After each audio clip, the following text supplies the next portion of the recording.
Dear students, आज का जो वीडियो है ये आपका फर्स्ट वीडियो है स्पेशल यूजेस एंड ग्रामर में। आज से आपको डेली मैं जो वीडियोस अपलोड करूंगा वो वीडियोस रहेंगे special uses and advance grammar पर बेस्ड। एडवांस ग्रामर में कुछ ऐसी चीज़ें जो मैं आपको नहीं करवा पाया था प्रीवियस वीडियोस में, वो मैं इसमें कवर करूंगा, और स्पेशली कुछ स्पेशल यूजेस जो कि आपके सेंटेंस मेकिंग पर बेस्ड होंगे। तो सेंटेंस मेकिंग के ये स्पेशल यूजेस में पहला वीडियो मैं आज अपलोड कर रहा हूं, जिसमें मैं आपको will have to, may have to, might have to and must have to और वुड हैव टू के यूजेस को एक्सप्लेन करने वाला हूं। आपको इस पूरी वीडियो को एंड तक देखना। अगर ये वीडियो अच्छा लगता है तो उसे लाइक भी करना और अपने फ्रेंड सर्कल में शेयर भी करना है। तो हम लोग वीडियो को स्टार्ट करते हैं। Let's start the video.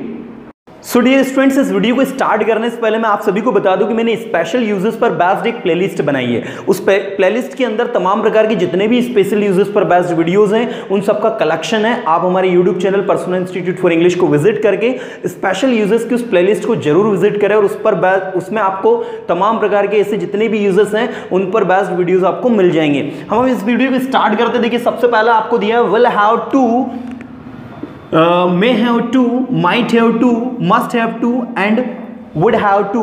इन सभी में कॉमन आपको क्या दिख रहा है कि लास्ट में सभी में टू आ रहा है ना। अब लास्ट में सबके टू आ रहा है तो एक चीज तो क्लियर कर ही लो कि इनके साथ आपको जो वर्ब की फॉर्म लगानी है ना भैया, वो फर्स्ट फॉर्म लगानी है, क्योंकि हम सबको पता है कि टू के बाद यदि वर्ब आएगी तो वर्ब की कौन सी फॉर्म लगेगी, फर्स्ट फॉर्म। अभी मैं बहुत जल्दी एक वीडियो अपलोड करूंगा जिसमें मैं आपको would have, must have, might have, may have और विल हैव के यूजेस के बारे में बताऊंगा, जिसमें आपको इनके साथ में वर्ब की थर्ड फॉर्म लगाकर बताऊंगा कि कैसे आपको वर्ब की थर्ड फॉर्म अप्लाई करनी है। राइट, अभी हम लोग इसको सीख रहे हैं। सबसे पहले विल हैव टू को मैं ऑलरेडी मोडाल्स के वीडियो में आपको पढ़ा चुका हूं, जिसका मतलब है जो काम हमें करना पड़ेगा। राइट, पढ़ेगा, पढ़ेगी, पढ़ेंगे। जिसे मैंने आपसे कहा आपको पढ़ाई करनी पड़ेगी तो कहा जाएगा इंग्लिश में you will have to study. आपको उसकी मदद करनी पड़ेगी, you will have to help him. आपको सेंटेंसेस बनाने पड़ेंगे, you will have to make sentences. Right, तो इस तरीके से जो भी काम हमें करना पड़ेगा या फिर जो भी काम हमें करना होगा, सेंटेंस के लास्ट में ना होगा, नी होगी, ने होंगे। लाइक आपको वहां जाना होगा, you will have to go there. आपको इंग्लिश सीखनी होगी, you will have to learn English. आपको उसकी मदद करनी होगी, you will have to help him. तो इस तरीके से ये आपका विल हैव टू होता है। नेक्स्ट हम लोग देखते हैं फ्रेंड्स, मे हैव टू। हमने किया क्या है पता है, इस विल की जगह मे लगा दिया, इस विल की जगह माइट लगा दिया, इस विल की जगह मस्ट लगा दिया, इस विल की जगह वुड लगा दिया। तो सबसे पहले आप लोग मुझे बताओ कि मे का यूजेस क्या होता है।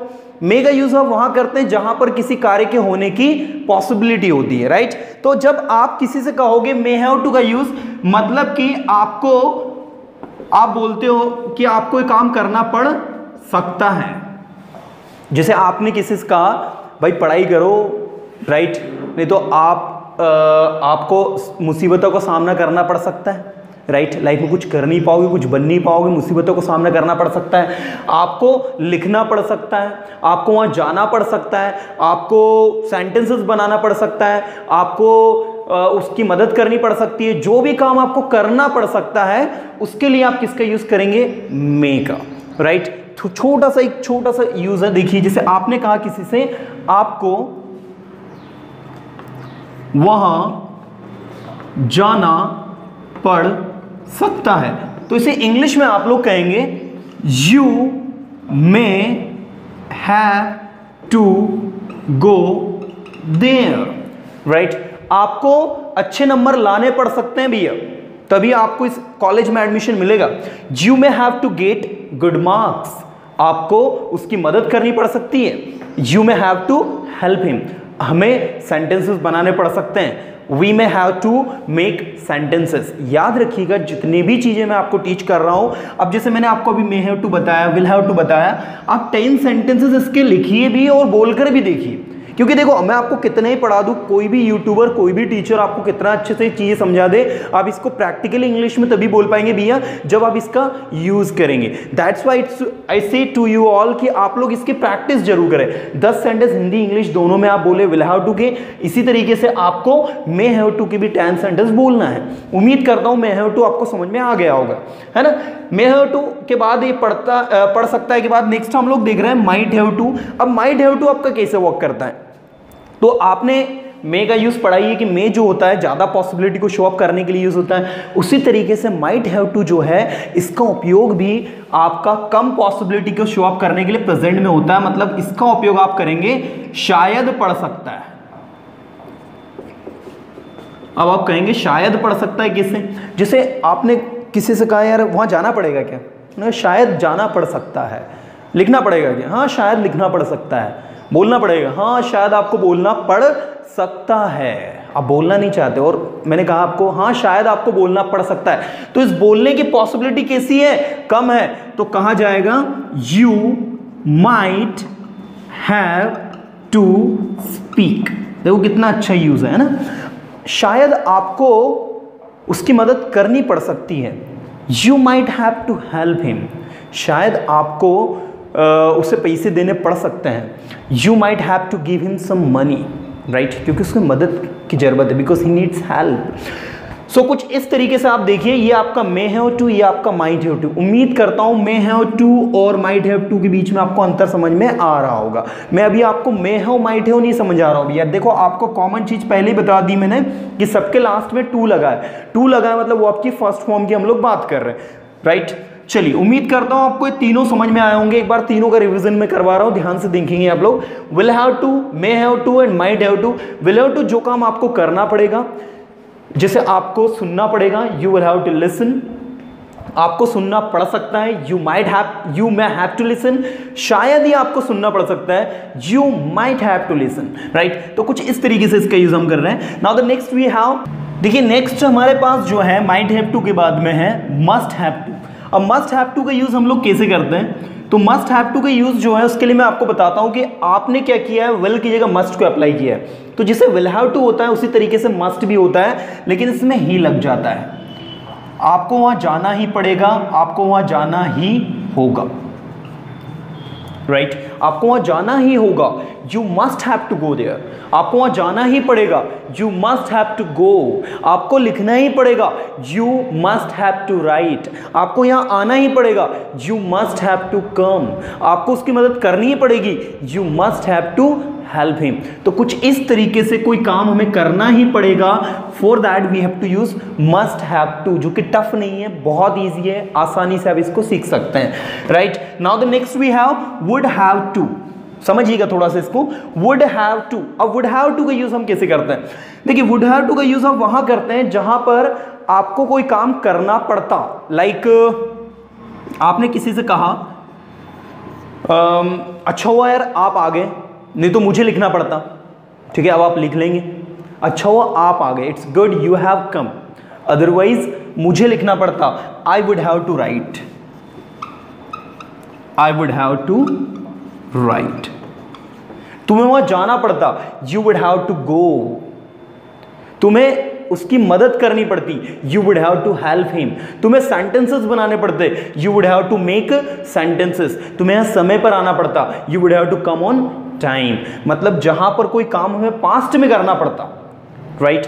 अच्छा हुआ इस वजह से ऐसा नहीं हम कर पाए, नहीं तो हमें वहां जाना पड़ता। हम प्रैक्टिकल बातचीत में भी कभी कभी इस तरीके के सेंटेंसेस कभी कभी क्या मोस्टली यूज करते ही हम लोग। अच्छा हुआ आप समय पर आ गए, नहीं तो आपको डांट सुननी पड़ती। अच्छा हुआ वहाँ चले गए, नहीं तो आपको उसे पैसे देने पड़ते, है ना। तो कुछ भी सेंटेंस, जैसे मैंने कहा आपको उसे कुछ पैसे देने पड़ते हैं, you would have to give him some money. इस तरीके से आपका ये जो है वुड हैव टू आपका वर्क करता है। अब देखिए अब इसमें will have to, may have to, might have to, must have to and would have to, इन सब में कॉमन मैंने आपको क्या बताया कि टू लगा है, और टू के बाद हमने वो आपकी कौन सी फॉर्म लगाई है, फर्स्ट फॉर्म लगाइए, राइट। उम्मीद करता हूं फ्रेंड्स आपको will have to, may have to, might have to, must have to and would have to समझ में आया होगा। एक बार सभी का मैं रिवीजन करवा रहा हूं, सुनिएगा ध्यान से आप। विल हैव टू आपको समझ में आ गया होगा, पढ़ेगा, पढ़ेगी, पढ़ेंगे, जो भी काम हमें करना पड़ेगा, ये हमारी कंपल्शन को शो अप करता है, फ्यूचर के लिए यूज होता है ये। इसके बाद में नेक्स्ट है मे हैव टू, जो काम हमें करना पड़ सकता है, जिस काम के होने की पॉसिबिलिटी है कि यार आपको वहां जाना पड़ सकता है, you may have to go there, आपको उसकी मदद करनी पड़ सकती है, you may have to help him, आपको क्रिकेट खेलना पड़ सकता है, you may have to play cricket, आपको फीस जमा करनी पड़ सकती है, you may have to pay fees, आपको इस मंथ आपकी फीस जमा करनी पड़ सकती है, you may have to pay your fees this month, right.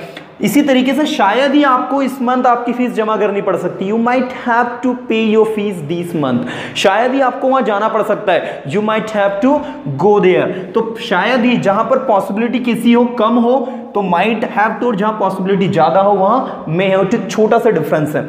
Must have to जाना ही पड़ेगा, जाना ही होगा, आपको लिखना ही पड़ेगा, you must have to write, आपको इस मंथ अपनी फीस जमा करनी ही पड़ेगी, you must have to clear your fees this month, you must have to pay your fees this month. तो कुछ इस तरीके से मस्ट हैव टू का यूज आपका होता है। नेक्स्ट आपका वुड हैव टू, आपको लिखना पड़ता, you would have to write, आपको वहां जाना पड़ता, you would have to come, अच्छा हुआ आप मेरे पास आ गए, नहीं तो आपको ज्यादा पैसे देने पड़ते। It's good that you have come to me, otherwise you would have to give extra money, है ना, आपको ज्यादा पैसे देने पड़ते, you would have to give much money, you would have to give extra money, आपको लिखना पड़ता है, you would have to write, आपको बोलना पड़ता है, you would have to speak. तो कुछ इस तरीके से आपका वुड हैव टू का यूज होता है। अब इनके स्ट्रक्चर्स भी अगर आप लिखना चाहें तो आप लिख सकते हैं। इन सबके आगे आप आगे एज सब्जेक्ट लगा दीजिएगा, will have to V1 plus object, subject may have to V1 plus object, subject might have to V1 plus object, subject must have to V1 plus object and subject would have to V1 plus object। अब आपको practice कैसे करनी है वो देखिए आप, इन सभी के आपको 10 सेंटेंसेस बोलना भी है, राइट क्योंकि याद रखिएगा आप प्रैक्टिकली जब किसी से स्पीकिंग करेंगे आपको उस टाइम पर बिल्कुल भी याद नहीं आएगा, राइट और प्रैक्टिकली स्पीकिंग में अगर इनको यूज करना सीखना है so you must have to use all this things, you must have to use all this things, आपको इनका उपयोग करना ही पड़ेगा। You must have to practice all this things, इन सब चीज़ों की आपको प्रैक्टिस करनी ही पड़ेगी भैया, तभी आप इनको प्रैक्टिकली यूज कर पाएंगे। उम्मीद करता हूँ फ्रेंड्स आपको वीडियो अच्छा लगा तो लाइक करें, अपने फ्रेंड सर्कल में शेयर करें। Keep watching, keep learning. Thank you so much friend, thank you to watch the video, thank you so much.